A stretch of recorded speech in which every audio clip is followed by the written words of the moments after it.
Welcome to new blog. Suzuki Max 100 bike ಐತಿ. So review ಮಾಡತ್ತೀವಿ. So ನೋಡ್ಬೋದು, background ನೋಡ್ಬೋದು ನೀವು ಎಷ್ಟು ಚೆನ್ನಾಗಿದೆ.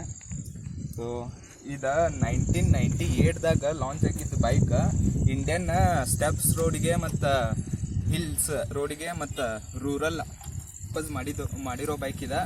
ಸೊ ಈಗ ಭಾಳ 94.2 ಸಿ ಸಿ ಇಂಜನ, ಆಮೇಲೆ tyre 18 inch alloys, rear tyre 18 inch ಅವು ಅದ.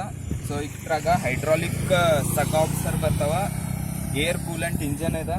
ಸೊ ಈ ಕಡೆ ಸೈಡ್ದಿಂದ ಇಂಡಿಕೇಟರ್ ಎಲ್ಲ ಹಾಳಾಗೈತಿ, ಇಂಡಿಕೇಟರ್ ಹೆಡ್ಲೈಟ್ ಎಲ್ಲ ಹೋಗೈತಿ. ಹಾಂ. ಸೊ ಈ ಕಡೆ ಎಲ್ಲ ಗಾಡಿ ಫುಲ್ ಮಳೆ ನಿಲ್ಲಿಸಿ ಪೂರಾ ಗಾಡಿ. ಈ ಕಡೆ ಇಂಡಿಕೇಟ್ರ, ಆಮೇಲೆ ಸ್ಟಾರ್ಟರ, ಹಾರ್ನ, ಆಮೇಲೆ ರೈಟ್. ಇದು ತಗೊಂಡ 35 ಇಯರ್ ಆಗಿದೆ.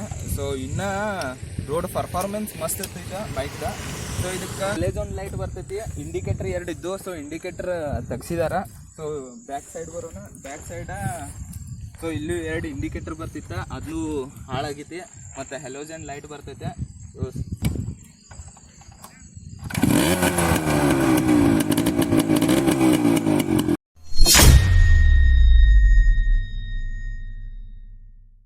ಮ್ಯಾಕ್ಸ್ 100 ಆಲ್ಮೋಸ್ಟ್ ಇಂಡಿಯನ್ದಾಗ ರೂರಲ್ ಪರ್ಪಸ್ ಅಂತ ಮಾಡಿದ್ದು. ಆಲ್ಮೋಸ್ಟ್ ಅದಕ್ಕೆ ಮಾಡಿದ್ರೆ ಟಿ ವಿ ಎಸ್ ಮತ್ತು ಸುಜುಕಿ ಅವ್ರು ಲಾಂಚ್ ಮಾಡಿರೋದ ಬೈಕ್ನ. ಆಲ್ಮೋಸ್ಟ್ ಸಿಟಿ ಯೂನಿಟ್ದಾಗ ಹೆವಿ ಸೇಲ್ ಆಗೈತಿ. ಬಟ್ ಇವಾಗ ಈ ಜನ್ರೇಷನ್ಗೆ ಈ ಬೈಕ್ ನೋಡಕ್ಕೆ ಸಿಗಂಗಿಲ್ಲ. ಆಲ್ಮೋಸ್ಟ್ RX 100 ಹೆವಿ ಕಾಣ್ತವ. ಬಟ್ ಈ ಗಾಡಿನ ಯಾರೂ ಇಟ್ಕೊಂಡಿಲ್ಲ. ಮತ್ತು ಮೇಂಟೆನೆನ್ಸು 1000 ಮಟ್ಟ ಮೇಂಟೆನೆನ್ಸ್ ಕಾಸ್ಟ್ ಬರ್ತೈತಿ. ಸೊ ಆದರೂ ಇದನ್ನು ರೇರ್ ಅಲ್ಲೋ ಒಳ್ಳೆ ಇದೆ ಬೈಕ್, ಯಾವ ಸಿಕ್ಕಿಲ್ಲ. ನೀವು ಅನುಭವದಾಗ ಬಂದ್ರು ಬೆಳಗಾವಿದಾಗ ಇರ್ಬೋದು. ಸೊ ಹೆಂಗಿತ್ತು ಎಕ್ಸ್ಪೀರಿಯನ್ಸ್ ಇಲ್ಲಿ ತನ ನಿಂದು ಬೈಕ್ ಓಡಿಸಿದ್ದ? ಗಾಡಿ ಫುಲ್ ಕಡಕ್ ಐತಿ ಬೈ. ಇದು ಬೇರೆ ಫೀಲ 2 ಸ್ಟ್ರೋಕ್ ಒಂಥರ ಫೀಲ ಬೇರೆ ಇರ್ತೈತಿ. ಅದು ನಾರ್ಮಲ್ ಗೇರ್ಲೆಸ್ ಹಿಂಗೆ ಗಾಡಿ ಹೊಡೆಯೋಕ್ಕಿಂತ ಇದ್ರ ಫೀಲ್ ಬೇರೆ ಐತಿ. ಸೊ ನೀ ಎಷ್ಟು ವರ್ಷದಿಂದ ಬೈಕ್ ಡ್ರೈವ್ ಮಾಡತ್ತಿದ್ದನ? ಈಗ ನಾ ಸ್ಕೂಲ್ದಾಗಿದ್ದಾಗಿಂದ ಹೊಡ್ಯಾತೀನಿ. ಬಟ್ ಇನ್ನತನ ಹೊಡಿಬೇಕಂತೇಳಿ ಇಂಟ್ರೆಸ್ಟ್ ಬರ್ತದೆ ಗಾಡಿ. ಒಟ್ಟು ಬೋರ್ ಆಗಂಗಿಲ್ಲ. ಇದು ಫೀಲ್ ಬರ್ತದೆ ನಮಗೆ. ರೇಸ್ ಕೊಟ್ಟಂಗೆ ಗಾಡಿ ಪಿಕಪ್ ಹಿಡಿತೈತಿ. RX 100ಗೆ ಕಂಪೇರ್ ಮಾಡ್ಬೋದಿದ್ನ? ಹಾಂ, ಸೇಮ್ RX 100 ಇದೆ ಒಂಥರ ಸೇಮ್. ಆಲ್ಮೋಸ್ಟ್ ಅದು 2 ಸ್ಟ್ರೋಕ್, ಇದು ಸ್ಟ್ರೋಕ್, ಬರೀ ಕಂಪ್ನಿ ಅಷ್ಟೇ ಬೇರೆ. ಬಟ್ ಹುಡುಕಿದೆಲ್ಲ ಸೇಮ್ ಐತೆ. ಎಲ್ಲ CC ಪಿಕಪ್. ನಾ RX 100 ಹೊಡೆದೇನಿ. ಅದು ಸೇಮ್ ಫೀಲ ಕೊಡ್ತೈತಿ, ಇದು ಸೇಮ್ ಫೀಲ್ ಕೊಡ್ತೈತಿ. ಸೊ ಇದು ಫಸ್ಟ್ ಕ್ರೇಜ್ ಐತಿ ಎಲ್ಲರಿಗೂ. ಈ ಗಾಡಿ ಸೌಂಡ್ ಬರ್ತದ ಅಂದ್ರೆ ಫುಲ್ ಎಲ್ಲರೂ ಹೊಡ್ಯಾಕ ನಾನು ಒಂದು ರೌಂಡ್ ಅಂತ ಹೊಡ್ಯಾತಾರ. ಹಂಗೆ ಮಾಡಿ ನಾನು ಒಂದು ರೌಂಡ್ ಅಂತ ಹೊಡ್ಯಾಕ ಸ್ಟಾರ್ಟ್ ಮಾಡಕ್ ಹೋಗ್ಯಾರು. ಬಟ್ ಎಲ್ಲರೂ ಕಿಕ್ ಹೊಡ್ಯಾಕ ಹೋಗಿ ವಾಪಸ್ ರಿಬೌಂಡ್ ಮಾಡಿಸ್ಕೊಂಡು ಸುಮ್ಮಾಗ್ಯಾರ ಅಲ್ಲೇ.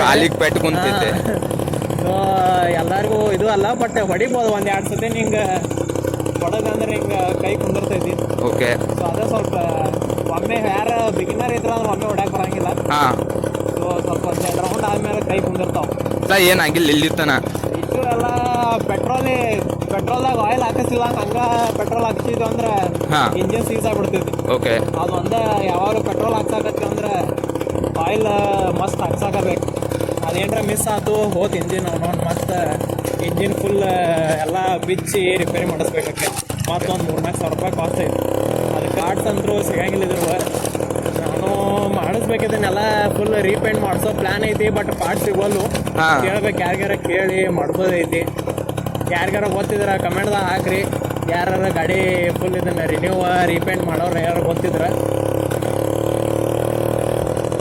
ಮತ್ತೆ ಹೊಡ್ಯಾಕಂದ್ರು ಫೀಲ್ ಬೇರೆನೇ ಐತಿ. ಒಳ್ಳೆ ಪಿಕಪ್ ಆದಂತ್ರ ಮಸ್ತ್. ಲಾಂಗ್ ರೈಡಿಗೆ ಎಲ್ಲಿಗೆ ಹೋಗಿದ್ದಿದ್ರ ಮೇಲೆ? ಲಾಂಗ್ ರೈಡಿಗೆಲ್ಲ ಹೋಗಿಲ್ಲ. ಇಲ್ಲೇ ಭಾಳ ಅಂದ್ರೆ ಒಂದು 30-40 ಕಿಲೋಮೀಟರ್ ತನ ಹೋಗ್ಯವ ಅಷ್ಟ. ಅದಕ್ಕಿಂತ ಏನು ಹೆಚ್ಚಿಗೆ ಹೋಗಿಲ್ಲ. ಇಲ್ಲೇ ಲೋಕಲ್ ಓಡಿಸ್ತೇವೆ ಅಷ್ಟ. ಹೆಚ್ಚಿಗೆ ಓಡ್ಸಾಡಂಗಿಲ್ಲ ಗಾಡಿ. ಸ್ವಲ್ಪ ಈಗೆಲ್ಲ ಪೆಟ್ರೋಲು ಭಾಳ ತಿಂತೈತಿ ಇದೆ. ಅದಕ್ಕೆ ಅಷ್ಟೊಂದು ಯೂಸ್ ಮಾಡಂಗಿಲ್ಲ. ಅಷ್ಟೇ ನಾವು ಯಾವಾಗಾರ ತೆಗೆದು ಇದು ಮಾಡಿರ್ತೇವೆ.